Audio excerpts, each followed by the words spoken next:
Hey, hey there, folks. It's Bob, along with Nina Trankova and Peggy Colm.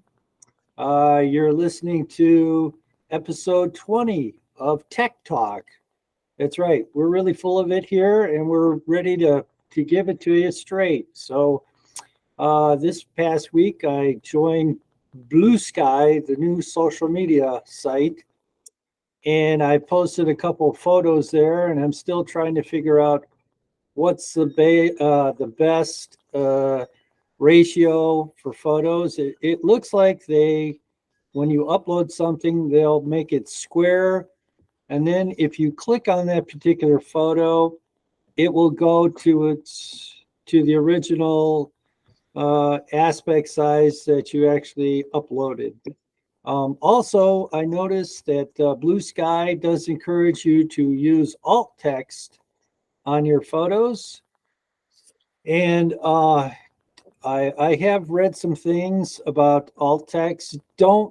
Whatever you do, do not make it long. Something to the tune of maybe 20 words at most. So that should give you an idea already that it's going to be short and pithy.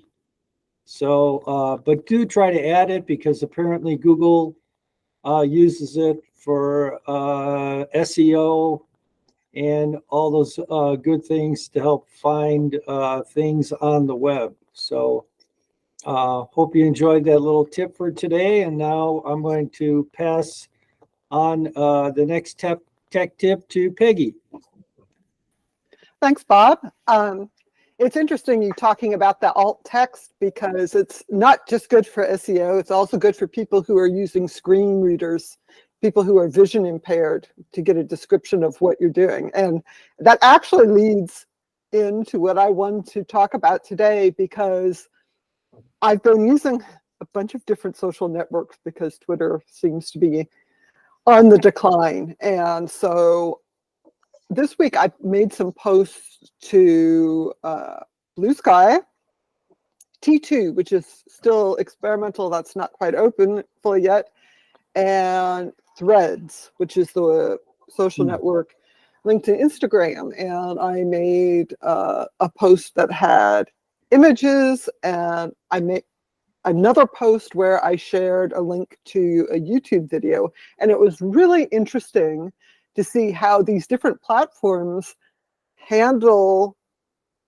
these different kinds of posts differently. I mean, it means you can't actually optimize perfectly one kind of post for all social media platforms because they all are slightly different from each other, and which is kind of frustrating. Like for images, there's one platform, I think it was T2, only lets you post one image at a time. Others let you post multiple images. And sharing the YouTube video link was interesting, especially on Threads, because I shared the link and there was a nice preview. It showed the thumbnail, and then I posted, and Threads stripped away most of the YouTube video URL, and the preview thumbnail disappeared.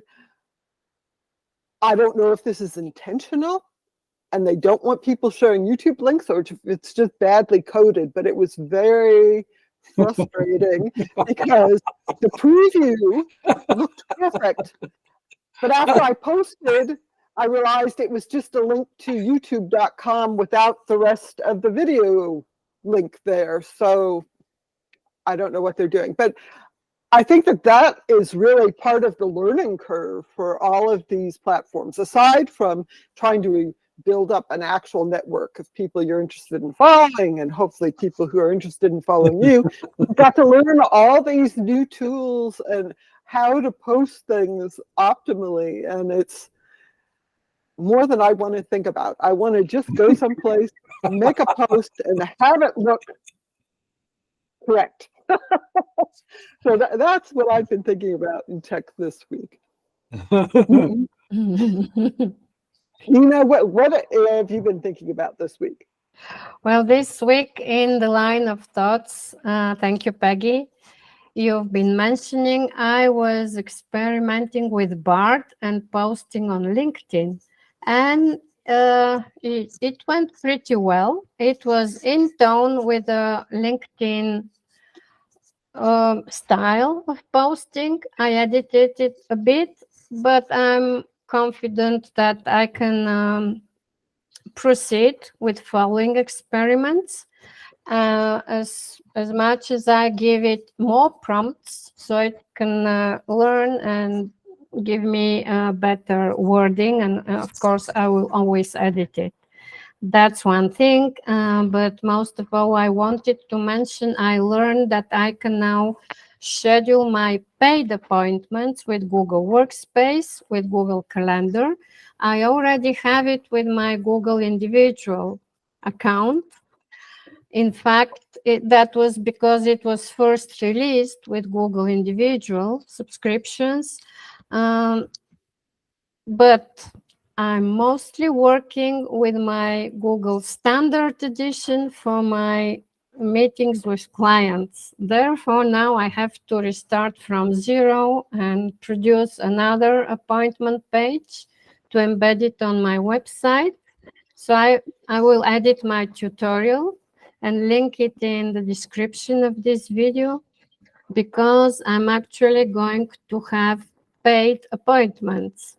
And that's awesome, because this is just with Stripe and it's very easy. I already set up my Stripe account. I already have add-on using invoicing with Bookkeeping as part of my Google Work account. Therefore, it will also help my clients if they wish to pay via mobile. So that's simplified, and I'm always happy when Google is helping professionals to cut time and focus on what they actually offering as value. Thank you. And Bob, if you close it, the meeting today and announce next. We are here with episode 21 in 1 week, in 2 weeks, actually. That's great, Nina. So, hey, we'll be back in 2 weeks with episode 21, and we'll have some new and refreshing information dealing with the online world that we all live in anymore. So, everybody have a great day. Talk to you soon. Thank All right. you. Thank you.